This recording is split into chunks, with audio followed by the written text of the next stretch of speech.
Welcome ladies and gentlemen, today we are going to take a look at the Bloodroot Forge guide. I will both do hard mode and non-hard mode. First I quickly want to explain a few of the ads, because some of them have really strong abilities, and then we will go through each boss fight. I do have the guide on my website. I will put the link into the description. Make sure you not forget to subscribe for more builds and guide videos. Let's get started. In the starter area you find those stranglers. You really need to focus them down fast. They don't have a lot of health, but they put a really strong poison AoE dot around you, and when you keep standing in there, like, it deals an insane amount of damage. Later in the dungeon you will find those earth gorers. The tank just needs to face them away, and they usually pull those lava holes into the ground. And now the tank has to stand on top of them. If the tank stands on top of the lava holes, it will like not shoot fireballs. But if nobody stands on there, the fireball like will almost one-shot people. It's so strong. So the tank really has to make sure to see when the earth core does his attack and then plug the hole. Fire sharks are also a very dangerous enemy. You see, they kind of charge a fire attack on someone. You will get the distinctive like effect around your display, and then that fireball will try to catch you, almost like a Pokeball. And what you have to do is you need to run to the molten Nirncrux. Like, if the fireball hits the molten Nirncrux, it will disappear. If it hits you, it will basically like two-shot you. You can block the fire damage, however it will still do a lot of damage. So if you get hit, make sure to block it. The last ad worth mentioning is the Firehide. He will put, or he or she or whatever, and chain two people on the ground. So the other two group members have to bash, and then they will get freed again. Also, once they're freed, they need to move out, because after that there will be a huge fire dot on the ground at that position, which will almost one-shot you if you still stand on there. Now to the boss fights. I will also put a link into the description where you can see just the full run that I use here from this guide, so you kinda can see the whole boss fight. Now this first boss here is pretty easy. The tank has to make sure to face the boss away from the group, because he has a really strong conal attack that will one-shot everyone except the tank. After that there is only really ads that spawn. If you have enough DPS you can just ignore them. Otherwise make sure to save your ultimates for when the ads spawn, so you can AoE them down and then focus the boss again. And that way this boss should be pretty easy. Second boss, the tank has to make sure to face the boss away from the group, because it has a really strong AoE ability that will almost one-shot everyone. And then at 75, 50 and 25% the boss will go into a protection mode. She will spawn trees around her and you cannot really damage her during that mode. Ads will spawn, make sure to kill the ads. Sometimes there's also a strangler, so make sure to kill the strangler as fast as possible because of the poison AoE dot, like I explained earlier. Once all the ads are dead, the protection, like those trees will go away again and you can damage the boss. And this kind of gets repeated. There is also some player gets targeted by ice AoE. You will see a small effect around your body if you have it. So you know, okay, she will always target me with the ice AoE. But it's a really slow moving AoE, so it doesn't really, like, it's easy to avoid. Just make sure when she puts up the tree that you're outside. If you're close to the boss you will get knocked back, and during that time she can hit you, the ads can hit you, and then you're dead. If you're far enough out you will not get knocked down or knocked back. Third boss encounter, you see the boss places fiery on the ground. Do not stand in those, they hit really hard even as a tank. After a while the boss will shoot those red balls to one of the dead stone mobs on the ground.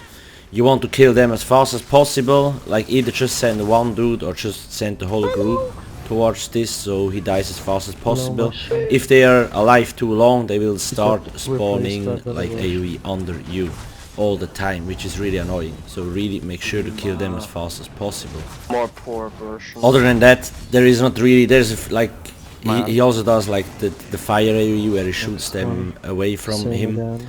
But it's also really easy avoidable and the damage is not that high. Just be careful if you're a vampire, which I mean you can be a vampire, but make sure to be stage 1 in this dungeon anyway, otherwise you will get grilled all the time.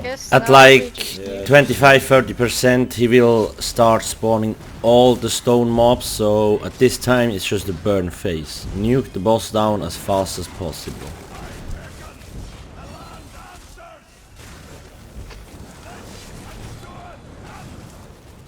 This is probably the most difficult boss fight in this dungeon.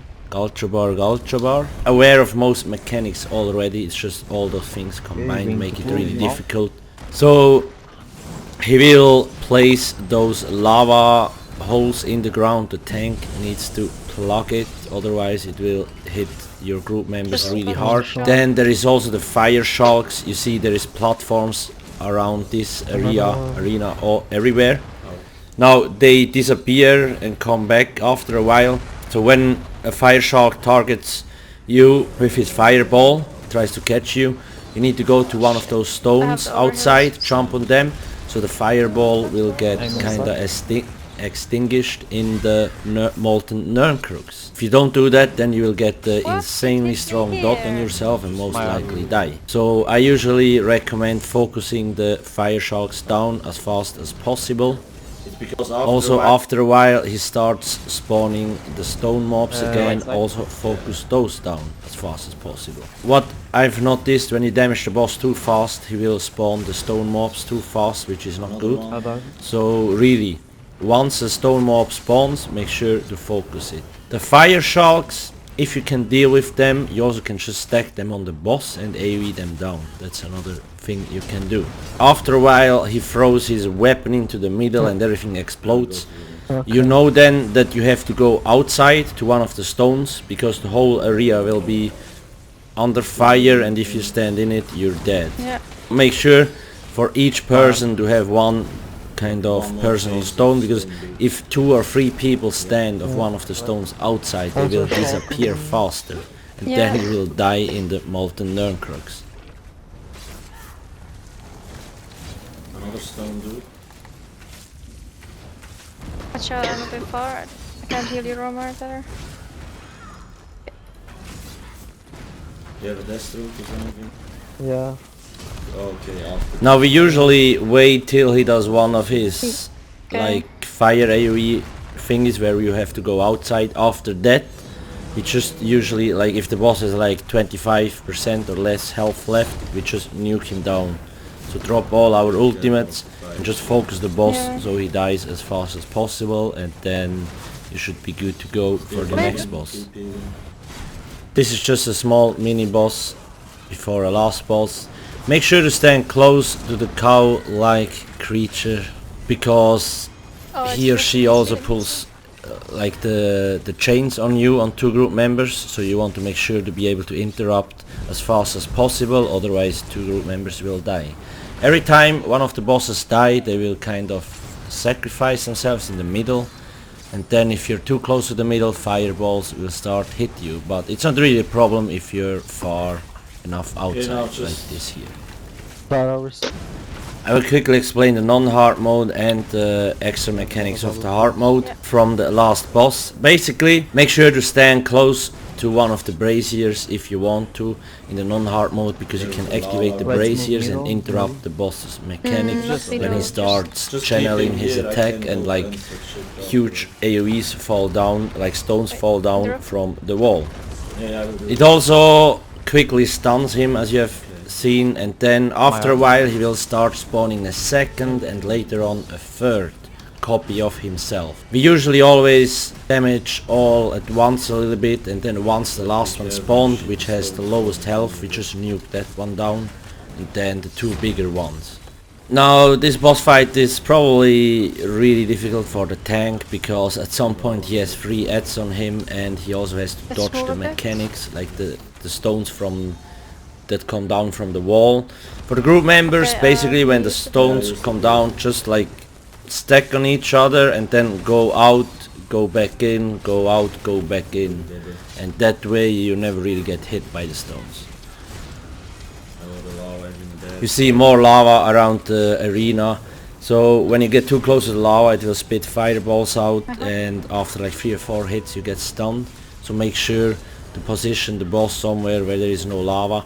And I think the other brazier on the other side gets rid of the lava. I'm not 100% sure though.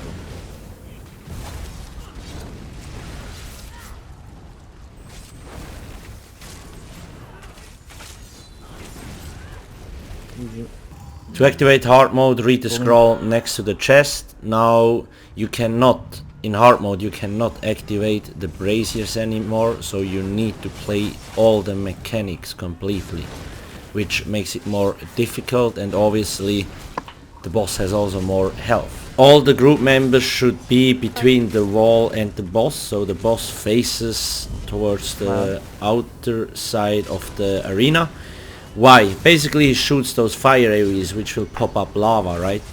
And the thing is, if they're spread all over the arena, it's not good. You really want to make sure to place as much of them as possible outside, like at the wall of the map. Because, you know, when you get too close to them, they will shoot fireballs at you, and after 3 or 4 hits you get stunned, which can kill you easily. Yeah, middle. And you also see now there's constantly falling rocks down from the wall, so make sure to avoid those. They're easy to avoid because it takes a while till they impact on the ground.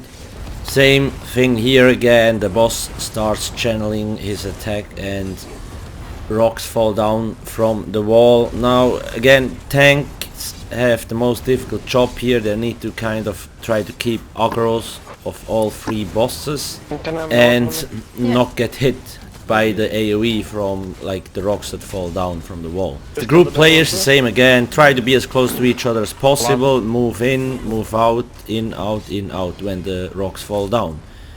You can't just run like a headless chicken around. The area also works, but it's probably more organized and easier to heal if you just stack on each other and then go out, go in, go out, go in. Other than that, there is not really much more to it. When the third mob, like boss, ad spawns, we always focus it, like the baby mob, because it has the smallest amount of health, so it dies really quickly, and then we just kill the next one and the last one. The boss that is channeling cannot be attacked, just remember that, so don't focus on that one because he has a huge shield. Make sure do not forget to subscribe. Thank you for watching and have a nice day. Cheers.